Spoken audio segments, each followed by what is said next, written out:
What's going on, everybody? We are back with another video.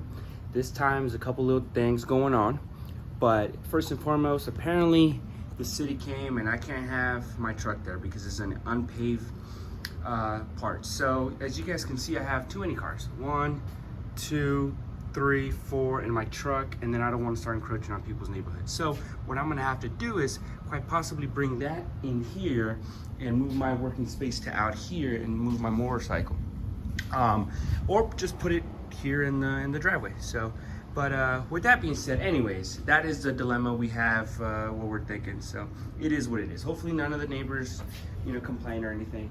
So guys, I figured out a way to potentially salvage this. Potentially. I'm gonna give it the good old college try because I don't quit. Although we did buy another one, and look at that. That is, I already cleaned it up and everything, just gotta kind of paint it, pass through it.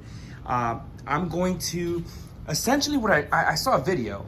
I don't know if anyone knows that if there's any sort of patch kits for this. There is for 67.72. There is patch kits for that, or 68 to 72. 67, 72. Yeah, that's what it is. I'm all over the place. But yeah, there is that patch kit. So basically with the battery, it wears down and then, it just creates a rust situation. But real quick, I saw a video, brothers had it up on how to fix those, right? However, I'm trying to apply the same kind of technique, the same method to this. Now, I ended up getting 18 gauge steel, a little sheet, right? So I can potentially, I'm gonna cut this from somewhere in here and remove that whole thing and see if I can get it done, if I can make it happen, right? I did actually also go to Harbor Freight and bought myself a bending brake. I don't know how good it's gonna work. I don't know if it's gonna serve the purpose. I've seen a lot of videos. I've seen people that love them, and it is rated for 16 gauge up to 16 gauge. That's 18, so it's right there. So I don't know what kind of hard trouble it's gonna give me, but we'll give it a go. But yeah, so basically that. So right now I'm just taking out the rivets. I didn't even know that these things were put together by spot welds. So just taking out these spot welds. I just found out that there's more spot welds here that I gotta remove, and then spot weld here, just so I can kind of lift this up. Probably continue to go down here, just move it up, give me as much space to work as possible, right? Turns out that I bought this, which is specifically for that, which is specifically for that. However, I already broke it. Can you believe that? I already broke it. Come on, zoom in here. I've been dropping my phone a lot, so I think it's having a hard time zooming in. Where we at? Come on. Anyways, this right here. So this is specifically made for that, right? And yeah, I think as you can tell, I messed it up already. I think I went too hard and it kind of overheated and I kind of was rushing the situation. But yeah, this is the project for today. I'm gonna continue to work on this and then see where we're at with this. But yeah, hang in tight, and I'm gonna go have dinner and then figure this out. Okay, so this is what I need to fit on that 76 core support for 73. So this is spot welded, so I do have the spot weld bits. And then also shout out to the guys from On the Gas. I watched these guys are pretty freaking cool. Austin, Texas, or not Austin, I'm sorry, Houston, Texas, making 1500 horsepower trucks. They call them street trucks, but they're really monsters. But anyways, they don't really need a more advertising. But hey, shout out to them. So yeah, so got the bits, and yeah, these are the spot weld bits. So basically just drill a little hole in the middle, and then you kind of take your time until you kind of just move it. Also using the air hammer with a chisel.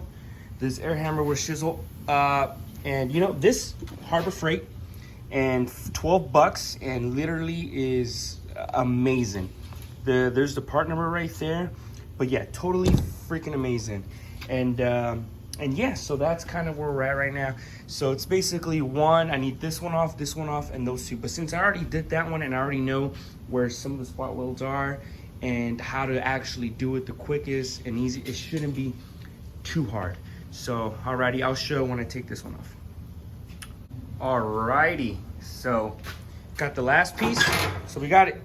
We got both of them now. This was, you know, definitely tough. Not tough in the sense of like, it's like so hard to do or anything like that. It's just, anytime you got to drill, man, I can't even say how many pre-type, probably 20-ish, between 15 and 20 spot welds in both sides, and then just do it. And then obviously the air hammer helped out a lot, just getting it out of there. You know, I wish I can really show more on like when I'm actually doing it, but since I'm just recording by myself, I guess I can set up a tripod. But sometimes, you know, you just kind of get into the groove of things and you just forget. You just kind of want to do it. But yeah, definitely these are it. So that's that. And next week, or not next week, the next couple days, I'll get started on this one.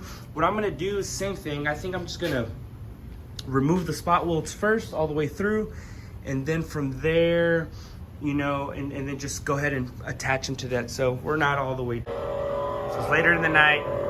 We're still watching On the Gas because they're pretty cool. But then my buddy came to, you know, work on this. But, or I guess we're gonna do a little bit on that right now. We're gonna put a door together. I had to put this in the video because then you guys, this was a 73 project channel, and it turned out to be everything but that.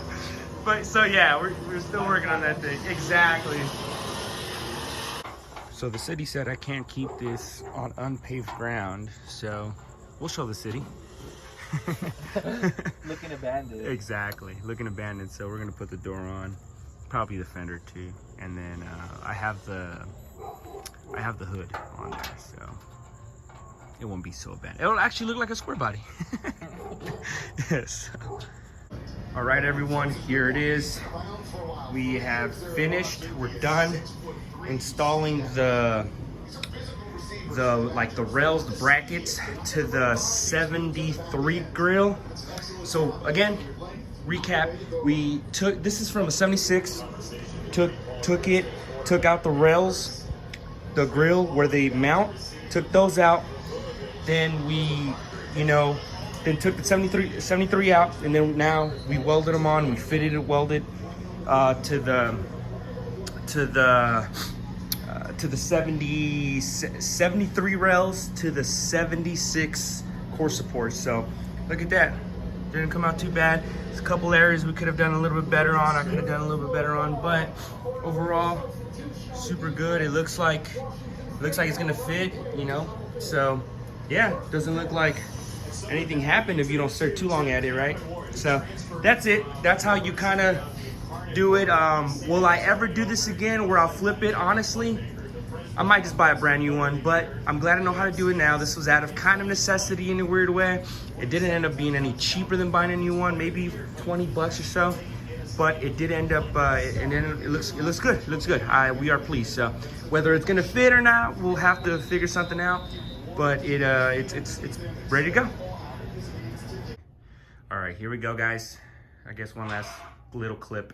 So it does work. It fits perfect. We just again flipped the rails. Again, I didn't explain a little well in my last video. I was kind of out of it, but it's kind of tedious and it's time consuming to take those off since there's so many spot welds. That's the hard part. And then when you don't get them right, you gotta, you know, it's just all the rust and the gunk make it hard. But it wasn't hard at all. It was pretty simple. It just took a couple days and then we did it. But yeah, that's it. That's it. Those rails right there, like nothing happened. Brand freaking spanking new. Yeah, restoring. We're doing our part.